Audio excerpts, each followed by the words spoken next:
Damian Lillard is frustrated with the Blazers, and he doesn't want to be involved in another rebuild again. Because right now you look at the young players that have Anthony Simon, Shaden Sharp. Okay. They're going to have a top pick in the draft. They have the sixth best odds to land number one pick, so they're going to have three good young players.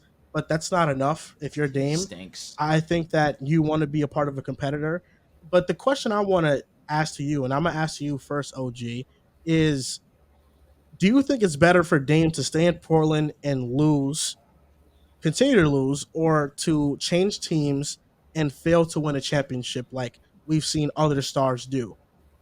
I think that he's damned if he is, he's damned if he doesn't, because if he ends up on a great team, let's say with the Philadelphia 76ers with Joel Embiid and James Harden and all of those guys, and they're still there, and he ends up on that crew and they end up winning. Well, the logic is going to be, well, he needed these guys in order to win, but if he doesn't and he stays in Portland, well, he couldn't do it there. So he kind of damned if he do, damned if you do, damned if you don't. But I got sucked into the logic last year where when they signed Jeremy Grant that, this team might be a playoff team. And I'm thinking to myself, Dame's going to play himself back into the top 10. So I think that they're going to have an opportunity to do that. Only except guys like Simons, right? Guys like Sharp. These guys haven't advanced as much as I thought that they would. And because of that, this has kind of been a setback for the Portland Trailblazers. Where this whole thing originated from at the end of the 18-19 season. When they went to the Western Conference Championship and got swept out of the playoffs, that was the time to make a move to build around Dame. Only except they ran it back. And in the process of them running it back, everybody else in the Western Conference got better. The Lakers got better. Houston got better. All of these other Memphis got better. All of these other teams got better. And they didn't. And since that happened, they've been going this way the entire time. So for Dame to stay there, right? So for Dame to stay in Portland, if the idea is winning a championship, it's not going to happen. So if he's going to stay there, it's just going to be him being a staple for the Portland Trailblazers, and that's it. I look at the Blazers and I look at Dame and his options and what he could do. And if he stays in Portland, I think even if he doesn't win, he'll be remembered as one of the all-time Portland Trailblazers. The best. So he'll be remembered in their franchise's history.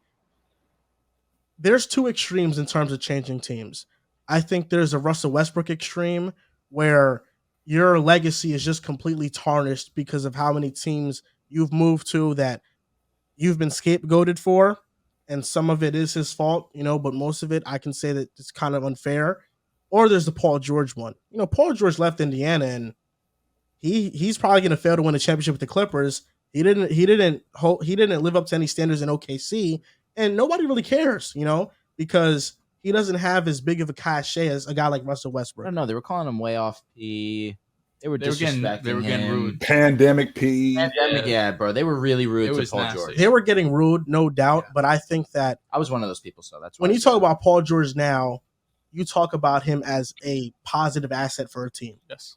Which he is. It wasn't With always Russell like that, Westbrook, it's Oh no, it's Russell, not that Russell anymore. gets extreme slander. It's two different extremes, and let me not say two different situations where Russell Westbrook is the extreme, where Paul George is not the extreme. He still got his fair share of criticism. Now, to speak on Damian Lillard and the Portland Trail Blazers, I told Joel straight up, why are we going to talk about this? What is there really to talk about? Because the Portland Trail Blazers simply are not a good team. Damian Lillard is an all-time great talent being wasted on an all-time great mediocre team. They're not good by any means, but with respect, Anthony Simons has been injured. Jeremy Grant is a solid player, but he's not really a number 2, not a number 3 on a championship winning team, maybe not even a playoff contending team. And that's with respect to Jeremy Grant. Jeremy Grant's a solid ball player, but let's just be realistic on who he is. Damian Lillard needs to do himself a favor and needs to get out of there, because I'm not one of those people that are going to hold it against you unless you're Kevin Durant for obvious reasons, that if you go to another team to try and make it work, where Dame has tried his hardest to stay with the Portland Trail Blazers, to try running back year after year to try and compete for a championship, it's unfortunate that at this point in time, there are no players that you can rely on outside of Damian Lillard that are going to get the job done, that are going to make you a playoff team. Honestly, when it comes to Dame, I'm reaching Bradley Beal territory in terms It's of wildly disrespectful. Wow. No, It it's just not. makes no. What do you Not mean? not the What do Because you haven't let me mean? finish my sentence. Yeah, You You said I don't just- think it's- Bradley I don't Beal. think it's- Please finish this, because I'm really interested to hear. Yeah, it. because Go the ahead. sentence is that Damian Lillard is always Why talking about how Beal? frustrated he is with Portland, and he's yet to want to leave. Yeah, he's Bradley blindly Beal was loyal the to same guy organization. where he's on the bench soaking after losses, yet he signed. I understand why he got his money, Yeah, but I taking mean, money. goddamn, you're soaking about losing, and then all you talk about is wanting to win, and you don't make that decision for yourself. I say this. I think Bradley Beal was more money oriented as opposed to Damian Lillard, who is clearly focused on winning. But Dame, Why? huh? Why How? are we? Dame Why? is also money oriented. He's comfortable oriented. He wants to stay in Portland. But I think he wants to stay in Portland to be one of those guys. How we look at Kobe, how we look at Dirk, how we looked at Tim Duncan. Obviously, these are different level players, but but a lot of respect goes on their name because they stayed with one franchise, like a lot of historic greats, and they were able to accomplish that ultimate goal. To that logic, Dame we know is a great player. Bradley Beal has went on interviews and said he wants to be that for Washington. Yeah, but so it's not that that level it's of guy not, that Dame is. He's not the level guy, but he still wants to be that. That's why he took on that challenge and stayed in Washington. He's been wildly quiet. So I'm just saying we cannot talk about Dame and be like, I'm tired of giving him the benefit of the doubt, bro.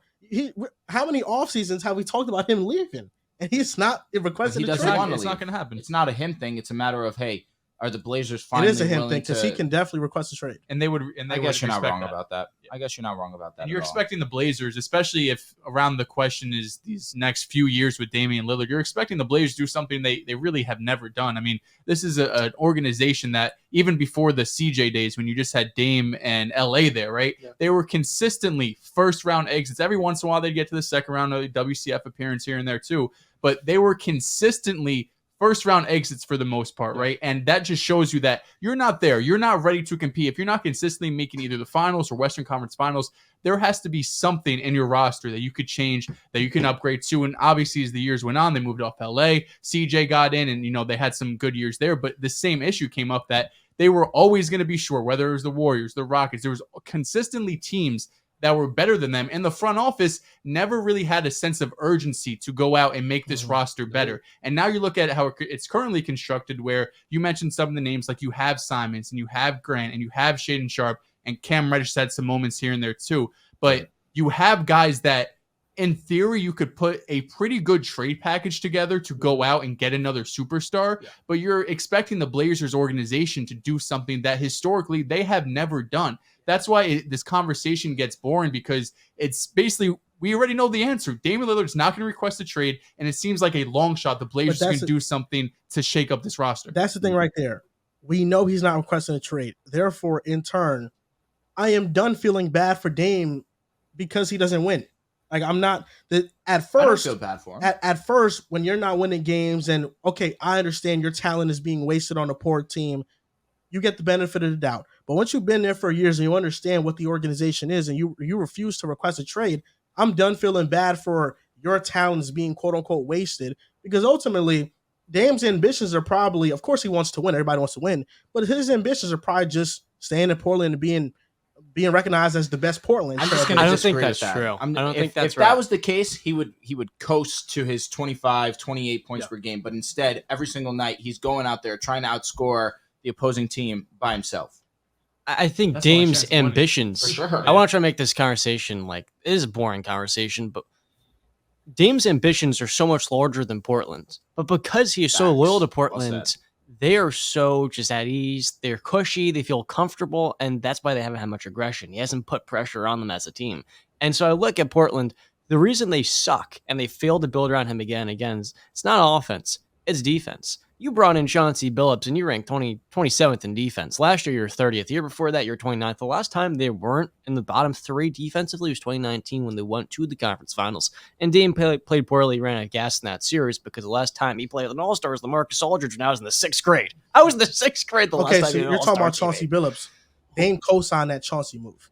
Yeah. He co-signed him as coach. Because it sounded like a good idea, Joe. It really did sound like a good idea at the time. We're talking about a lead guard, and the majority of good coaches that played in the game are point guards. So it did sound like a good idea initially. But to John's point, we're talking about a Portland Trailblazer team that masked that they don't have a rim protector with gang rebounded. That's why Josh Hart was so important to them. So because they didn't have a guy, they had Nurkic as their best rim protector. So because they didn't have the rim protection, they masked it a lot with Lillard, with Hart, with Sharp, with Grant, with these guys gang rebounding to make it look like they have rim protection, when in reality, they don't. They are one of the worst defensive teams in the game. And in the process of them being one of the worst defensive teams in the game, the other teams in the Western Conference have gotten so much better defensively, right? So because they've gotten so much better defensively, that hampers what Portland is going to do. Now, I'm not going to tell you that Damian Lillard, well, he's taking all the money. Well, what championship team in the NBA doesn't have a supermax or max guy on their roster? Everybody that has a championship contender has a guy that's making a lot of money. So I don't think that that's the case. But the fact that they just let LaMarcus Aldridge walk out the front door, that's a fireable offense, to be honest with you. Oh, yeah. DeMarcus Aldridge is very good. And he went to San Antonio because he wanted to basically replace Tim Duncan there. He just walked out the front door, Joe. They didn't get anything for him. It was nothing. They just let him go. But I'll combat that point you made, OG, not about Aldridge, but about Chauncey Billups by saying, when the Nets first hired Steve Nash, it was also good in logic. Right, sounds like a good idea. Coming here, yet when Steve Nash didn't pan out as a coach, we criticized Katie and Kyrie for co-signing that move instead of bringing in somebody like Tyronn Lue. The criticism was Kyrie saying, we don't need a head coach. I could be the head coach. KD could be the head coach. That was the criticism. That's what usually people want in a player's coach, though. I understand that's the criticism, but the criticism was also that Steve Nash was the guy that got the job. That when he first got the job, there was a huge controversy whether around he should deserve it. Yeah. So that was a controversy in itself. We saw that Steve Nash didn't pan out. So Katie and Kyrie got blamed for him being coach. The same way Dame co-signed Chauncey. Chauncey doesn't look like a good coach. And nobody's saying that about Dame's decision-making and him co-signing certain moves. All I'm saying is that, yes, Portland has failed to build the roster around Dame, but we also cannot exonerate him from complete blame. No. Like he hasn't been to the conference finals versus the Warriors without KD, the team that everybody expected Harden and the Rockets to just breeze past, and they got swept, although they were up double digits in every single game in that series, and Dame was terrible. Yeah. The biggest difference, though, is those Nets teams, the talent was never the issue. Joel, right? The Blazers are different. The Blazers are different. That's what it really sounds like. It really sounds like Nash, that Nets team is one of the best rosters we have ever seen. That's why it was never like with the Blazers. It's the Dame doesn't have the players. Well, the Nets would have won if Harden never got hurt. Dehls, thank you. Yusuf Nurkic is still their starting center. That's an issue. Okay, I in the year understand 2023. But also to begin the season, the Blazers were a top defense because they played that 2-3 zone. But that was a gimmicky style that wasn't going to translate long term. Of course, that zone defense. They were top 5. That's why you were fooled by the Blazers. And I had the conversation. That's why you were fooled. We're on pick a side. We're gonna have an award show. One of them should be the biggest overreaction. My overreaction was thinking the Portland Trail Blazers could be good defensively, and I was fooled. I judged a 10-game sample size. That look, I got too you excited. asked me, could they make the conference finals? Oh God. When was this? Like October? He asked this was October. When they started off well. When they were the first seed in the West. What was your answer? I said no. Yeah. I said it was still too soon, but that was a question I asked because this was a better roster in theory with Jeremy Grant playing so well. But here's the other thing. Damian Lillard is this generation's Reggie Miller. The difference is that in Indiana, he had Mark Jackson, he had Rick Smits, he went to the conference finals 5 different times. He lost in 3 different game 7s in the conference finals. He was knocking on the door. He went to the finals in 2000. But with Dame, the Western Conference has been so much more competitive. And not only that, but at the highest levels, he didn't have that type of support. Portland's looking at this and thinking the same way the Pacers built a contender on Reggie Miller in his last season with those guys that brought him before the Malice at the Palace incident wrecked their season. That's what they're looking at, saying we can do this with Dame. And the reality is, for as long as Dame stays there, they're not going to be able to execute that because they need defense. They need proven, developed players that usually aren't rookies, usually aren't young guys. Anthony Simon's not a good defender. He's terrible. Shane Sharp, he's young. He's not going to be a good defender for a few years. All of these players that the Portland Trail Blazers are trying to bring through the draft are offensively centric. They're not good defenders. And so for as long as they try to take these big-time swings in the draft, the only way they're going to actually hit on this is if they draft Victor. If they get lucky enough at the end, that's the only way they're going to find some realistic outcome to gain to that level. And I think it's also important to note that Anthony Simons is not a 2 guard. He's a point guard. And they're falling for the same exact thing over and over again. And when Dame is not playing, Anthony Simons is averaging 28 a game, and he looks like a goddamn star. He's shown he can a solid playmaker. And it also doesn't help, John, that the the guy at the center of this team that you want to be defensively oriented is not a defender. You don't have that problem with Jimmy Butler in Miami because he sets the culture of defense. So, Are you talking about Dame not being a good defender? yes. Well, he's got to drop well, 35. him not being a good defender doesn't help when you have a culture. How many superstar point guards were good defensively over the last 20 years? There's only one that comes to mind for I me. can tell you guys who try. No. Steph Curry tries. Sure, but good point guard defenders, when teams are going to attack you as the franchise piece, that's Chris Tough. Paul, and that's it. But that's why they got Jeremy Grant. That's why they got him in a trade. Well, like the data. Next topic. Over the last 20 years? Is that what you just said? Over the last 20 years? Okay, over the last 10. No, because last 20, we could think of like Chauncey Billups. I'm talking about superstar, like offensive supernovas. How many of them have been elite on defense as well? You don't find that. No, you don't. Mm-mm. You don't find that. Well, I mean, Jason Kidd is the last one I can think of over the last 20 years. That's fair. Because Chris Paul's the only one that comes to mind to me. Like an offensive, like the offense that's also good on defense. Chris Paul, too.